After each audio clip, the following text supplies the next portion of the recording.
독일에 심한 기근이 들었을 때에 한 부자가 자기 마을 어린이들에게 매일 빵 하나씩이라도 공급해야 되겠다는 마음을 먹었습니다. 그래서 20명의 어린이들에게 이 기근이 끝날 때까지 빵 하나씩을 매일 갖고 가게 했습니다. 아이들이 이 집으로 온 거예요. 빵을 주겠다고 하니까 와 하고 아이들이 왔습니다. 그런데 아이들이 와가지고 서로 이제 큰 빵을 차지하려고 막 야단법석인 거예요. 그래서 이제 바구니에 든 빵을 하나 탁 집으면 그냥 가버리는 거예요. 지금 주인에게 인사도 없이 그냥 가버리는 거예요. 근데 이제 자기 순서가 오기를 조용히 기다렸던 그레첸이라는 소녀가 있었습니다. 이 소녀는 아이들이 다 떠난 다음에 이제 빵 바구니로 갑니다. 그러고 보면은 빵이 하나 남은 거예요. 가장 작은 빵. 그것도 이제 큰 거 가져간다고 뭐 찌그러지고 이런 그 작은 빵 하나를 들고 어디로 가냐 하면 주인에게 가는 거예요. 그래서 아주 기쁜 표정으로 감사합니다, 고맙습니다 이 인사를 하고 돌아간 것입니다. 다음 날도 그 다음 날도 아이들은 다름이 없이 전날과 똑같이 서로 큰 것 가지려고 아우성을 치다가 큰 것을 잡으면 주인에게 인사 없이 가버리곤 했습니다. 그러나 그레첸은 예외 없이 맨 나중에 기다렸다가 남은 빵 하나 집어들고 주인에게 찾아가 감사합니다, 고맙습니다 인사를 드렸습니다. 어느 날 집에 돌아온 그레첸이 어머니와 이 빵을 나눠 먹으려고 하나님께 감사 기도를 드리고 이 빵을 쪼갰는데 놀라운 일이 벌어진 거예요. 빵 속에 50센트 은하 6개가 나온 것입니다. 깜짝 놀란 어머니는 딸에게 이렇게 말을 했습니다. 분명히 뭐가 잘못되었다. 이 은하를 주인에게 갖다 드려라 라고 했습니다. 그레첸은 그 돈을 가지고 주인에게 찾아가서 이런 이야기를 하고 또 아랬으니까 그때 주인이 이런 대답을 했습니다. 그 돈은 틀림없이 내 것이란다. 그러나 그것은 감사할 줄 아는 마음씨 착한 내게 상으로 주려고 빵 속에 넣은 것이다. 어떻습니까? 독일의 한 부자가 기근 때에 마을 어린이들에게 매일 빵 하나씩 주었던 것처럼 지난 6개월 상반기를 돌아보면 하나님은 우리에게 매일 필요한 것들을 공급하셨습니다. 하나님 우리에게 밝은 태양, 푸른 하늘, 맑은 공기를 주셨습니다. 비록 가끔씩 미세먼지가 극성을 부릴 때도 있지만 그러다 한 주기 비가 내리면 또 그 먼지는 깨끗하게 씻겨나가 우리는 다시 푸른 하늘을 볼 수가 있었습니다. 햇빛, 공기, 물 등은 하나님이 우리를 포함한 모든 사람에게 주시는 일반 은총입니다. 하나님 우리에게 주시는 것은 이 일반 은총만이 아닙니다. 우리를 죄와 사망에서 구원해 주신 특별 은총이 있습니다. 우리가 아직 죄인되었을 때에 하나님은 성령을 통하여 예수님을 주와 그리스도로 고백할 수 있게 하였습니다. 그리고 하나님은 믿음의 선물을 주셔서 하나님의 실존과 약속을 믿게 하시고 영생을 소유하여 천국을 소망할 수 있게 되었습니다. 이처럼 하나님은 우리에게 너무나 많은 것을 주셨습니다. 그런데 성도들 중에는 이 많은 것을 받았음에도 불구하고 감사할 줄을 아는 성도가 있는가 하면 감사할 줄을 모르는 성도들이 있습니다. 하나님이 우리에게 주신 모든 것을 감사할 줄 아는 성도들 될 수 있기를 바랍니다. 다니엘은 감사할 줄 아는 성도였습니다. 우리 함께 10절 말씀을 읽어보겠습니다. 다니엘이 이 조서에 왕의 도장이 찍힌 것을 알고도 자기 집에 돌아가서는 윗방에 올라가 하루 3번씩 무릎을 꿇고 기도하며 그의 하나님께 감사하였더라. 아멘. 저는 10절 말씀을 묵상하면서 마음에 다가왔던 부분이 감사하였더라입니다. 다니엘은 감사할 줄 아는 성도였습니다. 우리도 다니엘처럼 감사할 줄 아는 성도가 되면 무엇을 감사할 수 있을까요? 첫째, 감사할 줄 아는 성도는 그럼에도 불구하고의 감사를 합니다. 다니엘은 그럼에도 불구하고 감사하였습니다. 다리오 왕은 바사 제국을 120개 도로 구분하여 재정비하였습니다. 그는 120명의 고관, 오늘날로 말하면 120명의 도지사를 임명하여 바사 제국을 다스리게 한 것입니다. 그리고 3명의 총리들은 120명의 도지사들로부터 직무를 보고받도록 행정 조직을 개편하였습니다. 다니엘은 이 3명의 총리들 가운데 한 사람이었는데 그는 전국의 모든 관료들 중에서 탁월했습니다. 그래서 다리오 왕은 다니엘을 전국의 모든 행정을 총괄하는 수석 총리로 승진시켰습니다. 2명의 총리와 120명의 도지사들은 다니엘의 승진을 못마땅하게 생각하며 질투했습니다. 항상 조직 안에는 한 사람이 잘 될 때 이를 질투하는 세력이 등장하게 마련이지요. 그들은 다니엘을 넘어뜨리기 위해 그의 공무 가운데서는 약점을 찾고자 하였지만 찾을 수가 없었습니다. 그러나 그들은 하나님의 율법에서 다니엘의 약점을 찾을 수 있다라고 생각했습니다. 그들은 이렇게 말합니다. 그들이 이르되 이 다니엘은 그 하나님의 율법에서 근거를 찾지 못하면 그를 고발할 수 없으리라 하고, 그들은 하나님의 율법과 충돌하는 일을 꾸미기만 한다면 다니엘을 넘어뜨릴 수 있다라는 결론을 내렸던 것입니다. 그래서 그들은 30일 동안 누구든지 왕 외에 다른 신에게나 사람에게 기도하거나 절을 하면 그 자는 사자굴에 집어넣도록 하는 조서를 만들었습니다. 왕은 그 조서에 도장을 찍어 즉시 시행하도록 명령했습니다. 이에 다니엘은 어떻게 행동했습니까? 다니엘은 그럼에도 불구하고 감사했습니다. 그럼에도 불구하고라는 이 관용어는 앞 내용에서 예상되는 결과와 상반되는 내용이 뒤에 나타날 때 앞뒤를 이어주는 말입니다. 다니엘은 30일 동안 누구든지 왕 외에 다른 신이나 사람에게 기도하거나 절을 하면 사자굴에 집어 넣는다는 그 조서에 왕의 도장이 찍힌 것을 알았습니다. 이게 앞의 내용이에요. 그러면 앞의 내용과 관련해서 예상되는 행동은 무엇입니까? 앞의 내용이 다니엘이 그 왕의 조서에 도장이 찍힌 것을 알았으니까 예상되는 내용은 기도하지 않는 거예요. 그렇죠? 왜냐하면 기도하면 이제 사적으로 들어가니까 예상되는 내용은 뭐냐 하면은, 행동은 뭐냐 하면 30일 동안 기도하지 않는 거예요. 30일 동안 기도를 쉬는 거예요. 이게 자연스럽잖아요. 그러나 다니엘의 행동은 앞의 내용과는 전혀 상관없는 내용입니다. 예상되는 행동과 완전히 상반되는 내용이 뒤에 나타납니다. 그것이 무엇입니까?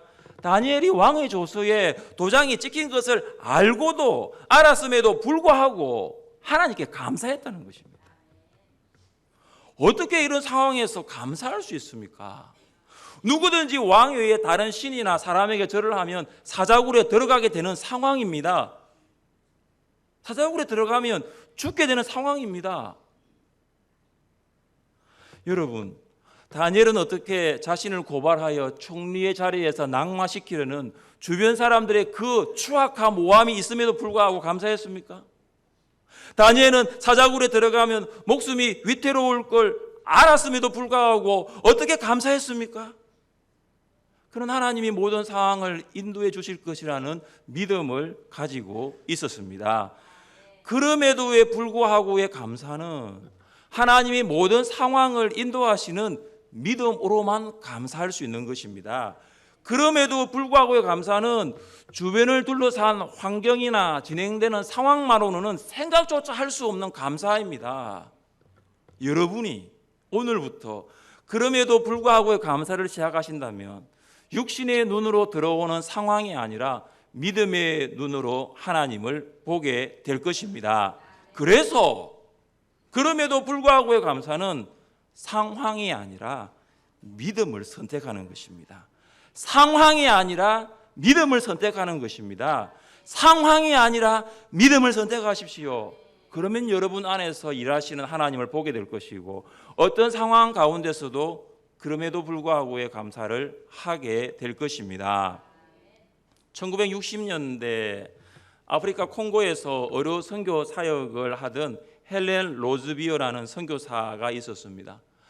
헬렌은 어느 날 병원 건물에 침입한 게릴라 군에 잡혀 5달 동안 인정사정 없이 매질을 당하고 성폭행까지 당하는 수모를 겪게 되었습니다.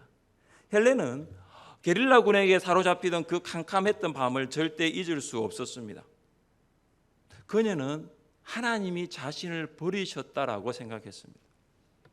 왜 이런 일이 일어나게 그냥 두셨을까? 하나님이 개입하셔서 이 잔혹한 사태가 더 진행되지 않도록 막아주실 수도 있었을 텐데 왜 그러지 않으셨을까? 그런 시련 가운데 헬렌이 하나님께서 말씀하시는 것을 느낄 수 있었다라고 그는 고백합니다. 이런 걸 느낄 수 있었대요. 헬렌, 나에게 감사할 수 있느냐? 하나님은 이곳에서 자행되는 악에 대해서 감사한 것이 아니었습니다. 그녀의 마음에 와 닿은 것은 설령 내가 이 고난의 이유를 말해주지 않아도 너가 바로 이 고난을 이겨내고 승리할 수 있으리라는 그 믿음을 가지고 나에게 감사할 수 있겠느냐? 그것이었습니다. 고난 자체를 감사하는 것이 아니에요. 이 고난이 있는데 이 고난을 믿음으로 이겨낼 수 있는 그것 때문에 너가 감사할 수 있겠느냐? 그 물음이었습니다. 이것이 그럼에도 불구하고의 감사입니다. 믿음으로 감사하는 것이 그럼에도 불구하고의 감사입니다.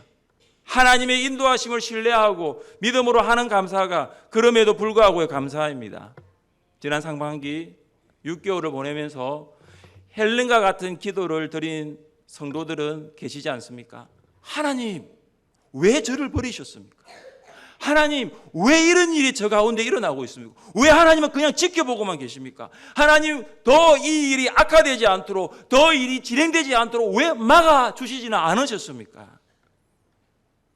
하나님으로부터 버림받은 것 같고, 하나님이 우리를 그냥 지켜만 보시는 것 같고, 아무 일도 하지 않는 것처럼 보여도 우리는 그럼에도 불구하고 감사할 수 있습니다. 참 감사는 그래서의 감사가 아닙니다. 참 감사는 그럼에도 불구하고 감사입니다. 그래서의 감사는 누구든지 할 수 있잖아요. 건강해서 감사할 수 있습니다. 성공해서 감사할 수 있습니다. 취업해서 감사할 수 있습니다. 응답받아서 감사할 수 있습니다. 참 감사는 그래서가 아닙니다. 그럼에도 불구하고입니다. 아픔에도 불구하고 감사할 수 있습니다. 실패에도 불구하고 감사합니다. 실직에도 불구하고 감사합니다. 그럼에도 불구하고 감사할 수 있는 성도님들 될 수 있기를 주님의 이름으로 축복합니다. 둘째, 감사할 줄 아는 성도는 습관에 따라 기도합니다. 다니엘은 왕의 조서에 도장이 찍힌 것을 알았음에도 불구하고 예루살렘을 향해 전에 하던 대로 습관을 따라 하루 3번 기도를 하였습니다. 왕의 조서는 하루에 3번 기도하는 다니엘을 막지 못했습니다. 다니엘은 왕의 조서 때문에 기도를 멈추지 않았던 것입니다. 왜냐하면 다니엘은 전에 하던 대로 습관을 따라 기도하는 것이 있었기 때문입니다. 다니엘은 왕의 조서를 생각하고 앞으로 어떻게 해야 될지 두려워한 것이 아니라 평소 하던 대로 기도하였습니다. 두려움을 뛰어넘을 수 있는 것은 기도의 습관입니다. 두려움이 몰려올 때 그 두려움만 생각하는 것이 아니라 해왔던 대로, 전에 해왔던 대로 습관을 따라서 기도하는 것입니다. 다니엘은 16세의 나이로 바벨론의 포로로 잡혀갔습니다. 여기 중고등부 우리 친구들 중에 16살 있으세요? 16세의 나이로 바벨론의 포로로 끌려갔어요. 그는 10대 시절부터 기도가 습관이 되었던 사람입니다. 바벨론 왕 느부갓네살이 꿈을 꾸었습니다. 그는 자신이 꿈꾼 것을 말하지 않고 그것을 숨기고 난 다음에 바벨론 지혜자들에게 그 꿈을 해석하도록 명령했습니다. 여러분, 꿈도 이야기 안 하고 해석하라고 하니까 이 왕도 참 너무한 왕이죠. 이 해석을 못하니까 제국의 모든 지혜자들이 죽게 되었던 것입니다. 근위대장이 다니엘에게 이러한 사실을 알렸고 다니엘은 하나님께 기도하였습니다. 그때 하나님은 다니엘에게 느부갓네살 왕이 꾸었던 꿈도 이야기해주고 그 꿈이 무엇을 의미하는지 해석까지 보여주었습니다. 다음은 다니엘의 고백입니다. 나의 조상들의 하나님이여, 주께서 이제 내게 지혜와 능력을 주시고 우리가 주께 구한 것을 내게 알게 하셨사오니 내가 주께 감사하고 주를 찬양하나이다. 하나님은 다니엘의 기도에 응답하셨고 다니엘은 하나님께 감사했습니다.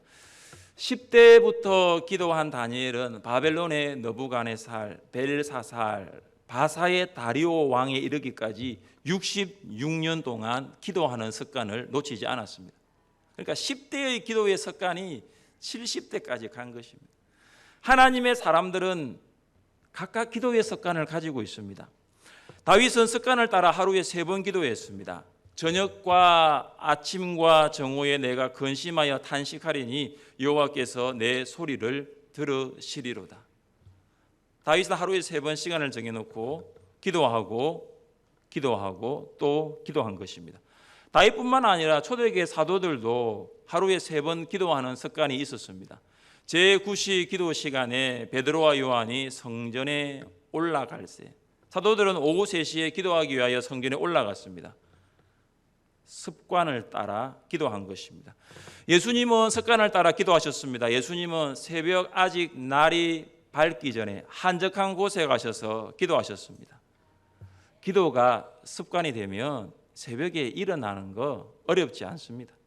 예수님은 저녁 감람산에서 습관적으로 기도하셨습니다. 예수께서 나가사 습관을 따라 감람산에 가심에 제자들도 따라갔더니 예수님은 십자가를 지시기 전날 밤에도 습관을 따라 기도하신 것을 볼 수 있습니다. 이것이 바로 습관의 힘이라는 것입니다. 어떤 행동이 습관이 되려면 그 행동을 21일 동안 반복하면 됩니다. 사람의 생체 시계가 교정되는데 최소한 21일이 소요되기 때문입니다. 21일은 뇌에서 생각이 대뇌 피질에서 뇌관까지 내려가는데 걸리는 최소한의 시간입니다. 생각이 뇌관까지 내려가기만 하면 의식하지 않아도 습관적으로 행동하게 됩니다. 여러분 21일 동안 반복하여 습관으로 만들고 싶은 것이 있다면 무엇입니까? 저는 여러분이 21일 동안 기도를 반복하여 기도의 습관을 만들 수 있기를 바랍니다. 성도는 다른 습관은 몰라도 기도의 습관을 반드시 가지고 있어야 합니다. 기도의 습관이 체질화되어야 합니다. 기도의 습관이 몸에 배어야 합니다. 그래서 기도의 습관을 가진 성도 가운데 발견할 수 있는 한 가지가 감사입니다. 다윗은 기도의 습관을 가진 성도로서 기도를 시작하면서 가장 먼저 이런 고백을 가지고 기도를 시작합니다. 같이 한번 읽어볼까요? 내가 전심으로 여호와께 감사하오며 주의 모든 기이한 일들을 전하리이다. 시편 9편 1절이에요. 또 읽어볼까요? 내가 전심으로 주께 감사하며 신들 앞에서 주께 찬송하리이다. 시편 138편 1절이에요. 가장 먼저 기도할 때에 다윗은 습관을 따라 기도하면서 감사합니다. 하나님 감사합니다. 주님 감사합니다.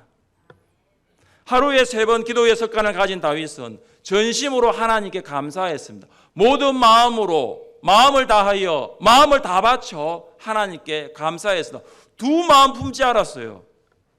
전인격적으로 하나님께 감사한 것입니다. 다윗과 다니엘은 기도의 습관을 가진 성도로서 감사할 줄 알았습니다. 기도를 시작하면 가장 먼저 고백하는 것이 감사이고 감사를 생각하면 습관을 따라 기도할 수밖에 없었던 것입니다.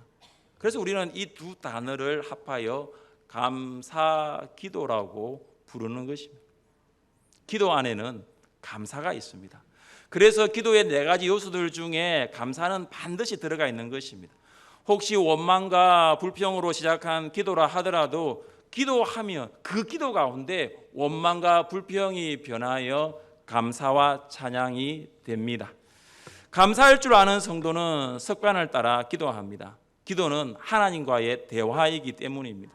우리의 삶 속에서 감사한 일을 행하신 하나님께 드리는 고백이 바로 기도인 것입니다. 여러분, 감사한 일이 있으면 무엇이라고 여러분 고백합니까? 하나님 감사합니다. 하나님 감사합니다. 감사할 줄 아는 사람은 바로 기도를 시작하는 것입니다. 기도를 통해 감사를 고백하는 것입니다. 습관을 따른 기도를 통해서 감사를 고백하고 감사를 표현하는 여러분 되시기를 바랍니다. 셋째, 감사할 줄 아는 성도는 하나님과 개인적인 관계를 맺습니다. 우리 한 번 더 10절 말씀을 읽겠습니다. 다니엘이 이 조서에 왕의 도장이 찍힌 것을 알고도